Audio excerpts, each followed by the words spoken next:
आपका प्रोमो देखा मैंने। पहले तो मैं ये पूछना चाहूँगा, आपने अपने को इस देसी अवतार में ढालने के लिए कितनी मेहनत की? सर बहुत मेहनत की है 2 साल के लिए एक्चुअली। मुझे पता चला कि हम लोग सीज़न 2 स्टार्ट कर रहे हैं 2022 में, और फिर 2022 के एंड में हमने शूटिंग स्टार्ट की। तो आनंद सर के वजह से एक्चुअली हम सब ने, जो पूरी कास्ट हैं, सब ने बहुत मेहनत की है, बहुत सारे क्लासेस किए हैं। आनंद सर जो हैं वो थिएटर से आते हैं, तो वो वर्कशॉप में बहुत विश्वास करते हैं। तो हाँ, बहुत खून पसीना एक करके शो बड़े प्यार से बनाया हमने। थोड़ा बताएं अपने किरदार के बारे में। जी।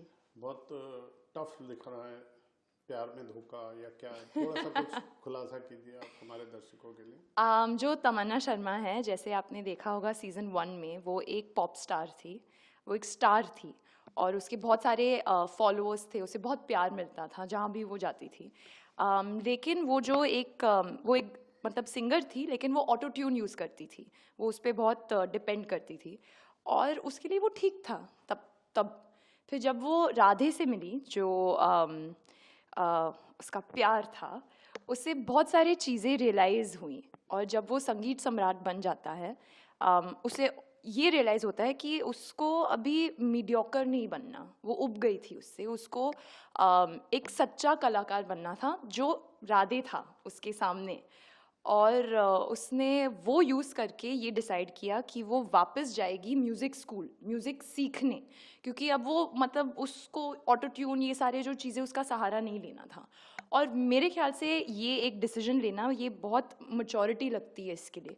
तो जब मैंने प्रेप भी स्टार्ट किया था तमन्ना शर्मा के लिए, मैंने ये ध्यान में रखा था, आनंद सर जो हमारे डायरेक्टर हैं उनसे बात करके, कि मैच्योरिटी जो है वो फाउंडेशन होना चाहिए, और फिर उसके ऊपर से हमने बिल्ड करना चालू किया। तो जो सीज़न 2 में है, अगर आप देखेंगे, और होपफुली आपने देखा है ऑलरेडी प्राइम वीडियो पर, जो तमन्ना शर्मा 2.0 है, वो एक चैप्टर 2 है उसके लिए, वो मैच्योर है। उसमें बहुत एम्पैथी है, जो ये सारी चीज़ें ना एक एक सच्चे कलाकार में आती हैं। लेकिन अभी वो मैच्योर हो गई है, वो एम्पैथेटिक हो गई। इसका ये मतलब नहीं है कि वो परफेक्ट है, कि वो मतलब कोई फ्लॉड पर्सन नहीं है। उसमें फ्लॉज अभी भी हैं, उसमें खामियां अभी भी हैं, और वो डिस्कवर करती जाती है। और जिन जिन से वो मिलती है सीज़न 2 में, वो राधे हो, वो अयान हो, जो भी कैरेक्टर से वो मिलती हैं, वो उसे रियलाइज़ कराती हैं ये सारी चीज़ों के बारे में। तो वो थोड़ा बहुत मेरे बारे में। If I am not wrong, इसमें टीचर प्ले कर रही हैं आपकी जी, दिव्या दत्ता। बिल्कुल दिव्या दत्ता अपने आप में एक अच्छी दिग्गज कलाकार हैं। बिल्कुल बिल्कुल। क्या सीखने मिला आपको उनसे? अरे बहुत कुछ, मतलब जो अगर आपने सीज़न 2 देखा है तो आपको एक जो मेरे लिए स्टैंड आउट है, वो है नंदिनी और तमन्ना का जो एक ट्रैक है, वो बहुत ज़्यादा प्यारा है। और मैं विश करती हूँ कि हम सबके लाइफ में ऐसे एक टीचर रहे। और मेरे लिए, आई थिंक पर्सनली, तमन्ना के लिए नंदिनी थी, और मेरे लिए दिव्या मैम थी। I have always looked up to Divya ma'am a lot as an actor. तो मैं बहुत एक्साइटेड थी जब मुझे पता चला कि Divya ma'am is playing this character. और वो इतनी मतलब गिविंग है एज अ पर्सन, और इतनी वार्म है, क्योंकि जब आप देखें उन्हें, और जो उनका काम है अब तक, वो बहुत एक स्ट्रॉन्ग पर्सनालिटी है।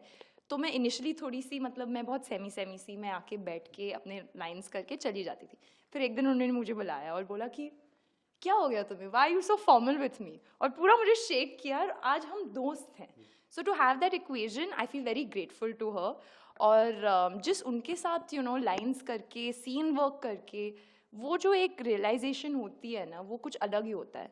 सो आई फील वेरी लकी। और जो जो सीख हैं एक्चुअली सीज़न 2 में तमन्ना के लिए, वो इतने प्यार से दिव्या मैम ने अपने कैरेक्टर के थ्रू मुझे समझाया है, जो सिर्फ तमन्ना को ही नहीं, श्रेया को भी समझ में आ गए। कि वो एक बात है जो मेरे साथ रहा है, वो है कि हम लोग आजकल मेंटल हेल्थ पे बहुत बात करते हैं। सो सब लोग बोलते हैं कि I am not good enough, this is not good enough, ये ठीक नहीं है, वो ठीक नहीं है।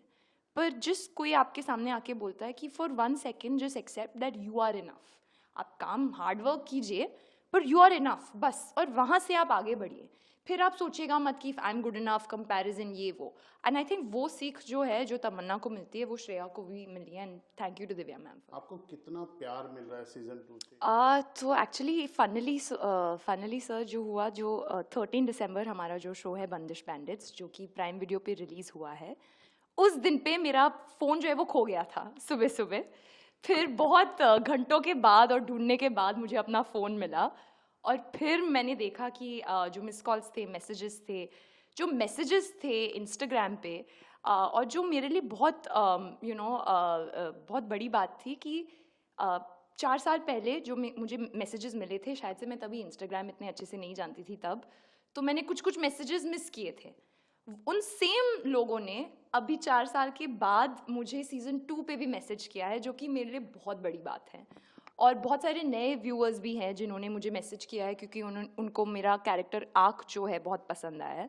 और जो स्टैंड आउट हम सब के लिए एज अ टीम ऑफ बंदिश बैंडिट्स ये है कि हमें एक बहुत अच्छा ऑनसॉम कहा जा रहा है, और जो स्टोरी है, जो कहानी है, क्योंकि ये एक आर्टिस्ट की कहानी है, बहुत सारे आर्टिस्ट की कहानी है एक्चुअली, और वो लोगों को मतलब वो छू रही है, तो हमारे लिए बहुत बड़ी बात है। हमारा जो म्यूज़िक है उसके बारे में भी चर्चा हो रही है। तो जो फीडबैक है वो बहुत ज़्यादा पॉजिटिव है, और हम बस आभारी हैं ऑडियंसेस के, क्योंकि मेरा मानना है कि सीज़न 2 जो है वो एक लव लेटर है ऑडियंस के लिए, जो उन्होंने प्यार हमें सीज़न 1 के लिए दिया था। और हम लोग डरे हुए थे, क्योंकि सीज़न 2 कभी कभी लोग बोलते हैं कि शायद से लोगों को पसंद नहीं आएगा, पर बहुत लोग बोल रहे हैं कि उन्हें सीज़न 1 से भी कुछ को ज़्यादा पसंद आया, तो हमारे लिए ये बहुत ही मोटिवेटिंग है। चलिए ऐसे ही अच्छा काम करते रहिए, हमारी तरफ से बहुत Thank you. शुभकामनाएं। हमसे बात करने के लिए शुक्रिया। Thank you so much. Thank you. so much.